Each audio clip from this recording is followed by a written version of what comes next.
ક્યારે એવું વિચાર્યું છે કે આપણે જે પણ પ્રોડક્ટ વાપરીએ છીએ, પછી ભલે એ સ્માર્ટફોન હોય કે પછી આપણી કાર, એ બધાની પોતાની એક જીવનકથા હોય છે? અને તમને જાણીને નવાઈ લાગશે કે એની એક નહીં પણ બે અલગ વાર્તાઓ હોય છે. તો ચાલો આજે આપણે આ બંને વાર્તાઓને જ જરા નજીકથી જાણીએ. આ એક મોટો સવાલ છે, ખરું ને? એવી કેટલીય પ્રોડક્ટ્સ છે જે એક સમયે તો બજારમાં ધૂમ મચાવતી હતી, પણ આજે એનું નામ લેવાવાળું પણ કોઈ નથી. આવું કેમ થાય છે? કેમ કોઈ પણ સફળ પ્રોડક્ટ હંમેશા માટે ટકી નથી શકતી? આખરે એની સફળતા અને પતન પાછળ એવી તો કઈ કહાણી છુપાયેલી છે? તો પહેલી વાર્તા છે એની લોકપ્રિયતાની, જેને ટેકનિકલ ભાષામાં કહેવાય છે પ્રોડક્ટ લાઈફ સાયકલ. આ વાર્તા આપણને એ બતાવે છે કે કોઈ પણ પ્રોડક્ટ જ્યારે એ બજારમાં આવે છે ત્યારથી લઈને એ ગાયબ થઈ જાય છે ત્યાં સુધી એનું પ્રદર્શન કેવું રહે છે. આ રહ્યો એક ગ્રાફ, જેને આપણે પ્રોડક્ટ લાઈફ સાયકલ અથવા ટૂંકમાં PLC કહીએ છીએ. દેખાવમાં તો એકદમ સાદો લાગે છે, પણ આ ગ્રાફ ખૂબ જ કામનો છે. એ સમયની સાથે પ્રોડક્ટના વેચાણની આખી સફર બતાવે છે. સમજો કે એના જન્મથી લઈને બજારમાંથી એની વિદાય સુધીની આખી કહાણી. આ આખી સફર છે ને, એ મુખ્યત્વે 4 તબક્કામાં વહેંચાયેલી છે. પહેલો છે પ્રારંભ. અહીં પ્રોડક્ટ બજારમાં નવી આવે છે, એટલે વેચાણ ધીમે ધીમે શરૂ થાય છે. પછી આવે છે વૃદ્ધિનો તબક્કો. અહીં પ્રોડક્ટ હિટ થઈ જાય છે અને એનું વેચાણ જાણે રોકેટની જેમ ઉપર જાય છે. ત્રીજો તબક્કો છે પરિપક્વતા. અહીં વેચાણ એની ટોચ પર પહોંચીને સ્થિર થઈ જાય છે. અને છેલ્લે આવે છે પતન. કોઈ નવી ટેકનોલોજી આવે કે લોકોની પસંદ બદલાય એટલે પ્રોડક્ટનું વેચાણ ધીરે ધીરે ઘટવા લાગે છે. હવે સવાલ એ થાય કે આ બધું જાણવું શા માટે જરૂરી છે? કારણ કે કોઈ પણ બિઝનેસ માટે આ જાણકારી ખૂબ જ કિંમતી છે. જો કોઈ કંપનીને ખબર હોય કે એની પ્રોડક્ટ અત્યારે કયા સ્ટેજ પર છે, તો તે સાચા સમયે સાચા નિર્ણયો લઈ શકે છે.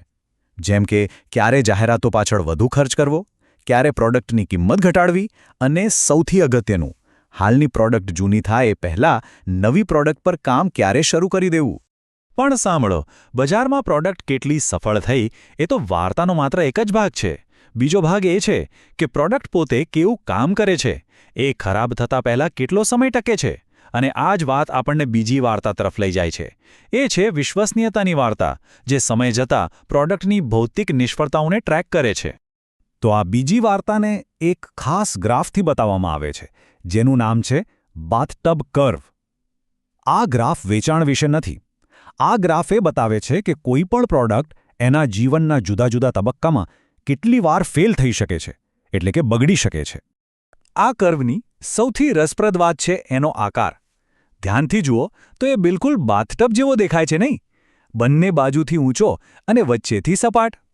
આ અનોખો આકાર આપણને કહે છે કે પ્રોડક્ટનો ફેલિયર રેટ, એટલે કે એના બગડવાની શક્યતા, એના જીવનકાળ દરમિયાન સતત બદલાતી રહે છે. આ કર્વ 3 મુખ્ય તબક્કા બતાવે છે. પહેલો છે પ્રારંભિક જીવન, જ્યાં ફેલિયર રેટ ખૂબ ઊંચો હોય છે, જેને શિશુ મૃત્યુદર પણ કહે છે. પછી આવે છે ઉપયોગી જીવન.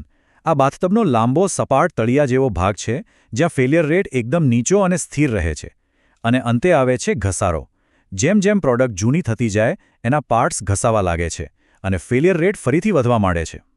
આ વાત થોડી વિચિત્ર લાગે, બરાબર ને? કે ભાઈ, એકદમ નવી પ્રોડક્ટ તો સૌથી સારી ચાલવી જોઈએ, તો પછી શરૂઆતમાં જ એના બગડવાનો દર આટલો ઊંચો કેમ હોય છે? આ શિશુ મૃત્યુદર પાછળનું કારણ શું હોઈ શકે? મોટા ભાગે આના કારણો ઉત્પાદન પ્રક્રિયામાં જ છુપાયેલા હોય છે. બની શકે કે કોઈ ટેકનિકલ ખામી હોય, અથવા તો મૂળ ડિઝાઇનમાં જ કોઈ ભૂલ રહી ગઈ હોય. ક્યારેક નબળી ગુણવત્તાનો કાચો માલ વપરાયો હોય, અથવા તો બનાવતી વખતે જ કોઈ ગડબડ થઈ હોય. આ એવી ખામીઓ છે જે નવી પ્રોડક્ટને પણ અચાનક ફેલ કરી દે છે. તો અત્યાર સુધીમાં આપણે 2 અલગ-અલગ વાર્તાઓ જોઈ, 2 અલગ-અલગ કર્વ્સ જોયા.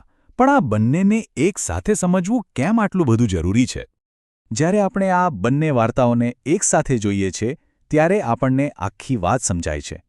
એક તરફ પ્રોડક્ટ લાઈફ સાયકલ બજારમાં પ્રોડક્ટની લોકપ્રિયતાની કહાણી કહે છે, તો બીજી તરફ બાથટબ કર્વ એના ભૌતિક જીવન અને એના ટકાઉપણાની કહાણી કહે છે. કોઈ પણ પ્રોડક્ટને ખરેખર સમજવી હોય ને, તો એને બજાર અને એન્જિનિયરિંગ આ બંને વાર્તાઓ જાણવી પડે છે. તો ચાલો આખી વાતને ટૂંકમાં સમજી લઈએ. પ્રોડક્ટ લાઈફ સાયકલ શું ટ્રેક કરે છે? વેચાણ અને લોકપ્રિયતા. અને એ કોને મદદ કરે છે? માર્કેટિંગ અને નવી પ્રોડક્ટ્સ બનાવવાની સ્ટ્રેટેજીમાં. બીજી બાજુ બાથટબ કર્વ શું ટ્રેક કરે છે? ફેલિયર રેટ અને વિશ્વસનીયતા.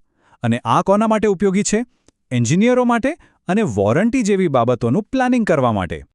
ચાલો આ વિષયને એક વિચાર સાથે પૂરો કરીએ. આપણી આસપાસ એવી કેટલીય પ્રોડક્ટ્સ છે જેનો આપણે રોજ ઉપયોગ કરીએ છીએ, જેમ કે સ્માર્ટફોન કે લેપટોપ.